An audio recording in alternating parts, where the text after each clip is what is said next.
YouTube.com/MugenLord. Subscribe to the channel for gaming news, updates, discussion, and live streams. Signing off. Hey guys, it's Mugalore here, and I'm back again with another video.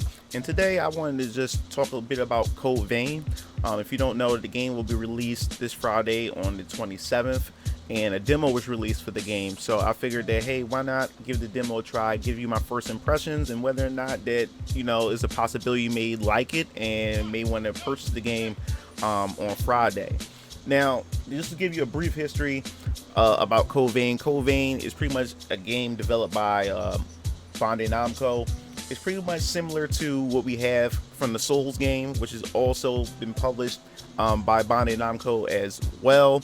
The Souls game has a history of being very difficult and very addictive when it comes to gameplay, and a lot of people give those games a lot of praise for its gameplay and everything. So now that From Software is pretty much moving on, trying other type of genres of games and everything, Bandai Namco decided, hey, why not, let's do our own Souls game.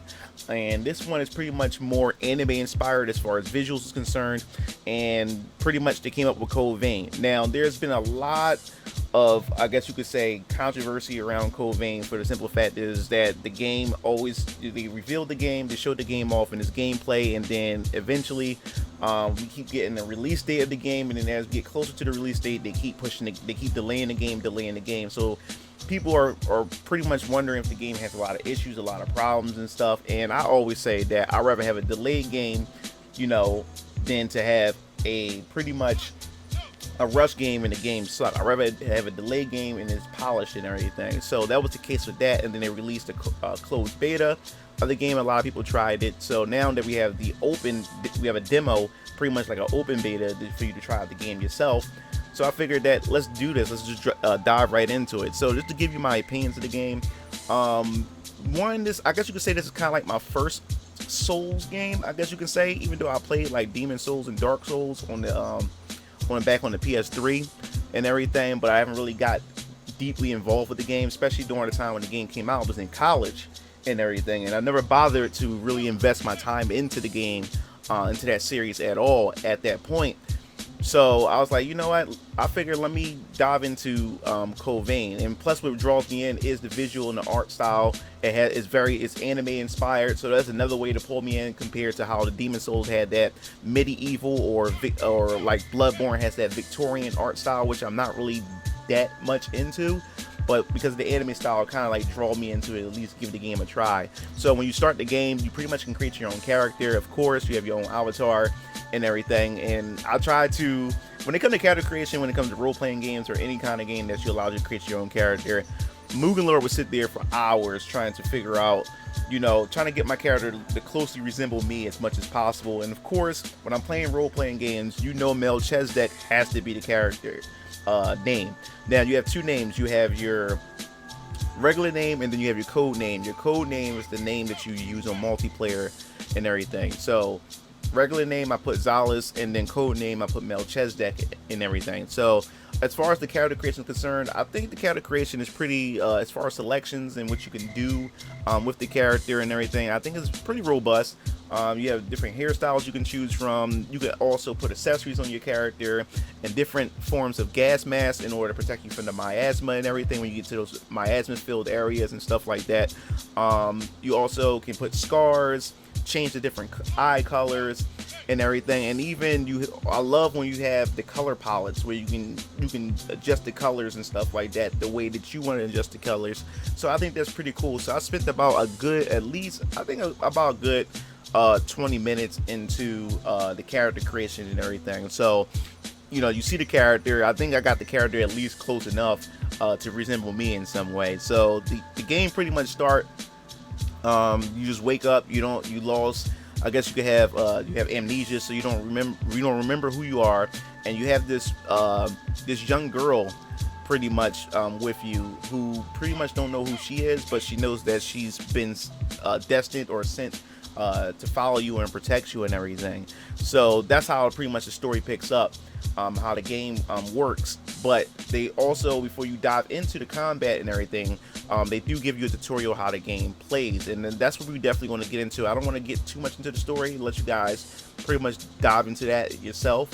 But as far as the gameplay, they give you the tutorial. Now, pretty much how this work is, you have this thing called you have a code, pretty much, where you pretty much have to it's pretty much your class system, pretty much. That's what it is. Your blood code is pretty much your class system, where you have fighter, you also have ranger, and a few other classes that you will unlock as you progress through the story. And depending on what classes you pick, those classes are proficient in certain particular weapons, and it also affects the weight of how much you can carry as far as your weapons are concerned as well.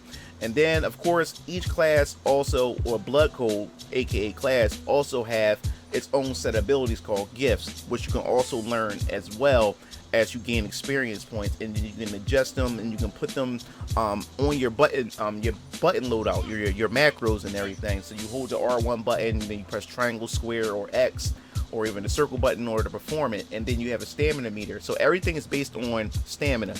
When you attack, your stamina meter goes down. When you perform your gifts, your stamina meter goes down. Even when you run and dash, your stamina meter goes down. So when it comes to the combat, meter management is very, very important, and I think that's what makes the gameplay fun, because you have to be very strategic on how you tackle your enemies when you encounter them. And like I said before, I'm not really into the Souls games, so I'm not sure, for those who did play the demo, I'm not sure if this is pretty easy for you, if Code Vein is pretty easy for you or not. But to me, I really had a hard time, but it was fun while doing it, because I'm trying to learn each enemy, know their patterns, because that's very important, especially when you play the Souls games. When you encounter each and every last enemy, you have to pretty much figure out their patterns, and then you approach from there on after that. And that's where I had a hard time trying to do, because I would run in, I would swipe, and then I would try to pretty much roll away from the enemy, and I think it was more so me getting mixed up with the buttons as well, pressing the wrong buttons at the wrong time or whatever, and then get confused and get caught and everything. But that's where the heart of the gameplay is the combat, knowing your opponent, knowing how they attack, and each monster, I guess you could say, have its own attack patterns. And now the thing is that the biggest issue I had was with monsters who had these big shields. So you had to pretty much try to lug through their shield in order to get to the actual attack the actual enemy themselves. And then you pretty much screwed if you run into two enemies at one time, or maybe even three. So you definitely have to be careful. So pretty much what I would do is I pretty much creep up on the monster, try to lure them away from the rest of the enemies, so I can be able to take them out one-on-one. But the weapon I did find useful the most is when I go to Ranger and I use the bayonet weapon, which is pretty much I can use this strike attack, and then I can use to pretty much use to fire ammo and stuff. But you also got to watch out, because you can run out of ammo and everything as well, so you definitely have to be careful. Then also you got these checkpoints called missiles. You hit those missiles, and it pretty much allows you to spawn back into that area. And also when you die as well, you drop your items and everything like that, so you have to go back to the point where you died at, similar to a Souls game, and pick up those resources that you dropped off. Now, as far as like real penalties are concerned for dying, I really don't know. I'm not sure if there's an actual penalty for dying compared to the other games of this type of genre and everything. But from what I played so far, I really like the game. You have to have a lot of patience, and this game could get frustrating, especially if you play games similar to this in this type of genre and everything. Heavy weapons, I found that heavy weapons are really, really strong, but man, like the startup and the recovery after you using them weapons really puts you like really in a tight spot. But that bayonet, man, it keeps you safe and everything, but I try to use that the ammunition as less as possible when I really need to use them. And also, you also have your heavy attacks, and while you're dashing, you have a special type of attack that takes a lot of damage and stuff. So that's where the strategy comes into the gameplay. Also, you will run into NPCs that also join your side as well during gameplay, which that was quite the relief, because I definitely needed a partner or NPC to really help me out in the game. Now, since it was a demo, they didn't really have any multiplayer for you to actually try out and everything as well, like to see if how the multiplayer actually works in the game. So I really can't tell you anything how that works, and hopefully the multiplayer does allow you know, other players to come into your game and you can actually play through the game together. I think that'd be pretty cool. That's what I'm hoping for. So I can be able to play with my brother DX Strike, and I'll be able to play with my brother Keel Lancer as well. But overall, from the demo, I'm really liking what I'm seeing so far. I'm definitely going to pick the game up because my character does look badass. I really like my character.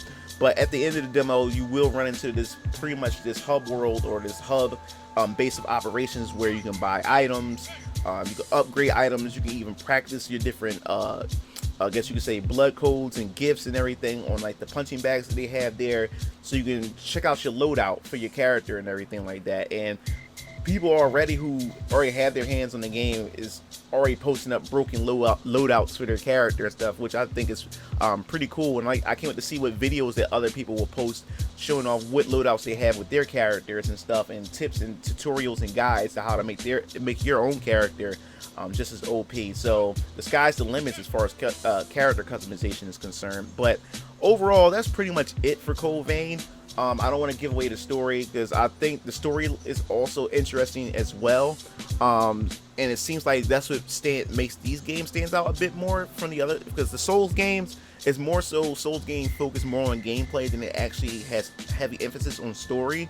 So I believe with this game in Code Vein, it's pretty much going to be very, very story driven. So I'm definitely curious to see where they're going to go with this game in terms of storytelling is concerned. But if you guys have played this game, definitely let me know in the comment section below, because I'm pretty much wrapping this video up. Code Vein is pretty cool.